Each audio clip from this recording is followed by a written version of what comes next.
Thanksgiving at the Tappletons, written by Eileen Spinelli and illustrated by Megan Lloyd. Thanksgiving at the Tappletons was always a big day. Thanksgiving at the Tappletons meant, of course, a Tappleton family. Mr. Tappleton, Mrs. Tappleton, Jenny Tappleton, Kenny Tappleton, and grandmother and grandfather Tappleton, and Aunt Hedda and Uncle Fritz, and most certainly, of course, the turkey and the trimmings. It was still dark when Mrs. Tappleton lit the oven and took the big turkey out of the refrigerator. Just then someone knocked at the kitchen door. It was Mike, the milkman. "Good morning, Mrs. Tappleton. I thought you might like some eggnog." As Mrs. Tappleton reached for the eggnog, the turkey slipped from under her arm. Now, on a warmer day, this might not have been a problem, but this Thanksgiving day was quite cold, and the step was covered with ice. Before she or Mike could even think, the turkey had slithered into the yard. "Hurry!" screamed Mrs. Tappleton. "Stop that turkey!" The milkman chased the turkey, Mrs. Tappleton chased the milkman, and the turkey slid all the way down the hill into the pond. Plop! Splash! It bubbled out of sight. When Mr. Tappleton came down to breakfast, he took a long sniff. "I don't smell turkey," he said to his wife. "Of course you don't smell turkey," she replied. "You have a cold." "I don't have a cold," he insisted.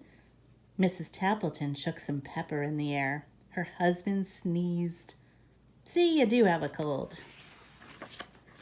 After breakfast, Mr. Tappleton put on his coat and scarf and hat and gloves. "I'm going to the bakery to buy our pies." "Wear your boots," she said. "I know for a fact it's quite slippery out today." Sims's bakery was so crowded the line reached out onto the sidewalk. Mr. Tappleton hated to wait in long lines, so he went to the diner for a cup of coffee. By the time he got back, the long line was gone, and so were the pies. Mr. Tappleton was afraid to go home with nothing. 2 boxes tied up with string, please," he said. Mrs. Sims stared at him. "You mean 2 empty boxes?" "That's right." "My, they feel light," remarked Mrs. Tappleton. "Certainly they're light," retorted Mr. Tappleton. "Mrs. Sims prides herself on how light her pies are."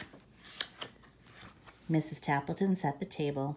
She called to her son, "Kenny, you may make the salad. There's lettuce in the crisper and carrots and radishes too." Kenny's mouth fell open. Just yesterday he had emptied the crisper and fed all the vegetables to the rabbits in Mr. Butterworth's class. How could he tell his mother? He couldn't. So he covered the empty salad bowl with aluminum foil and stuck it in the back of the refrigerator. When the others went to pick up their relatives at the train station, Jenny stayed behind to mash the potatoes. Every year this was her job. This year, she thought, I'll make them even better. I'll use the mixer. Just as Jenny flicked on the switch, the phone rang. It was her best friend, Nora. Jenny loved to talk. Jenny talked and talked and talked to Nora, and she might still be talking today, had not a wet glump of something hit her on the back of the head. She turned to see what it was. Splat! Another flump hit her in the face. The mixer was going wild, and mashed potatoes were flying everywhere. Without even saying goodbye to Nora, Jenny hung up the phone, scrubbed her face, and wiped mashed potatoes from nearly everything in the kitchen. She finished just as the others came back. Uncle Fritz patted his stomach. "I'm hungry," he said. Grandfather Tappleton laughed. "I'm as hungry as an elephant." Everyone sat down at the table. It was a Tappleton tradition for grandmother to say Thanksgiving prayer. "As soon as the turkey's ready," she smiled. "I'm as hungry as 2 elephants," said grandfather. Mr. Tappleton went to the oven. "I'll get the turkey now." He opened the oven door. "The turkey is gone." Mr. Tappleton searched on the table and under the table and in every kitchen cabinet. He looked in the sink and in the broom closet. "I can't find the turkey anywhere." Mrs. Tappleton told them how their fine turkey had slipped out the door and down the steps, across the yard, and down the street, plop, splash into the pond. "So much for turkey," said Uncle Fritz. "Never mind," said Aunt Hedda good-naturedly. "We'll fill up on the trimmings. I'll get the salad, Jenny announced. Then Grandmother can say the prayer. Jenny set the pole on the table and peeled off the aluminum foil. Everyone stared at the salad that was not there. I fed the rabbits at school, confessed Kenny. So much for the salad, said Uncle Fritz.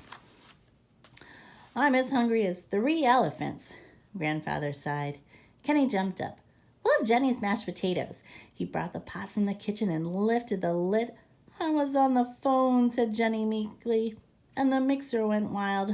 So much for the potatoes, said Uncle Fritz. I'm as hungry as 4 elephants, Grandfather declared. The pies, cried Mrs. Tappleton. I'll get the pies. Mrs. Tappleton brought in the boxes and set them down and untied the string. You brought home 2 empty boxes? She glared at Mr. Tappleton, who covered his ears. 5 elephants, groaned Grandfather.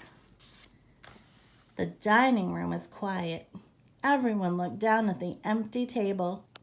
Uncle Fritz muttered something, but it could not be heard above the rumble of his stomach. A tear rolled down Jenny's cheek. No Thanksgiving dinner, she sniffled. Nothing to say a prayer for, Kenny sighed.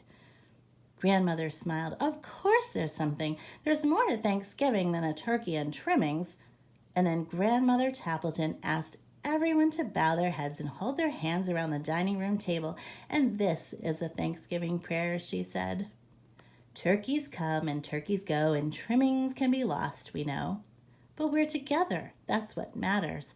Not what's served upon the platters. Amen. That was a wonderful prayer, said Aunt Hedda. Mrs. Tappleton jumped up. We have liverwurst and cheese in the refrigerator.